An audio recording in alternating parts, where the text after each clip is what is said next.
कोकाटेन संदर्भात महत्त्वाची अपडेट आहे। कोकाटेनच्या अटक वॉरंटवरून नाशिक पोलीस ॲक्शन मोडवर आलेत। नाशिक पोलीस आयुक्त वरिष्ठ अधिकाऱ्यांकडून माहिती घेत आहेत। रुग्णालयात उपचार घेणारे कोकाटेनबाबत कायदेशीर बाबींची पडताळणी केली जाते। सदनिका घोटाळ्याप्रकरणी कोकाटेंना 2 वर्षांची शिक्षा ठोठावण्यात आलेली आहे आणि त्यानंतर उद्या हायकोर्टात या संदर्भात सुनावणी होणार आहे। तर कोकाटेंच्या अटक वॉरंटवरून नाशिक पोलीस आता नेमकी काय कारवाई करणार याचीच प्रतीक्षा आहे। रुग्णालयात सध्या कोकाटेंवर उपचार सुरू आहेत, मात्र आता पुढे काय कायदेशीर कारवाई करायची या संदर्भात पोलिसांकडून पडताळणी सुरू आहे।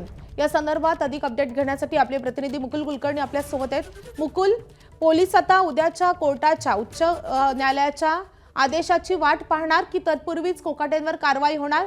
कशी कारवाई होऊ शकते? आता जे पोलिसांकडनं पडताळणी सुरू केली जात आहे ते नाशिक जिल्हा न्यायालयाने जे अटक वॉरंट काढलेलं आहे त्या अटक वॉरंटच्या संदर्भात कायदेशीर बाबींची तपासणी केली जात आहे। कोकाटे हे लीलावती रुग्णालयामध्ये उपचार घेत आहेत, त्यामुळे त्यांना आता लगेच अटक करता येणार का, ती अटकेची प्रोसिजर कशी असू शकते याबाबतचा सरासर हा विचार केला जाणार आहे। शक्यता अशी आहे की या संदर्भात रुग्णालय प्रशासनाशी देखील नाशिक पोलीस संपर्क साधू शकतात आणि त्यांच्याकडनं काही माहिती देखील ही घेतली जाऊ शकते।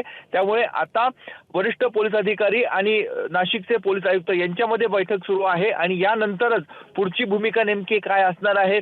आजच नाशिकहून एखादं पोलिसांचं पथक मुंबईला पाठवायचं का, नेमकं ते पथक नाशिक पोलीस म्हणजे सरकारवाडा पोलीस ठाण्याचा असणार की क्राईम ब्रँचचा असणार या संदर्भातला निर्णय हा थोड्या वेळाने होणार आहे। मात्र आता सध्या कायदेशीर बाबींची पडताळणी सुरू झाली आहे। मुकुल, या संदर्भातले अपडेट वेळोवेळी घेत राहू। सध्या धन्यवाद या माहितीसाठी। एबीपी माझा, उघडा डोळे बघा नीट।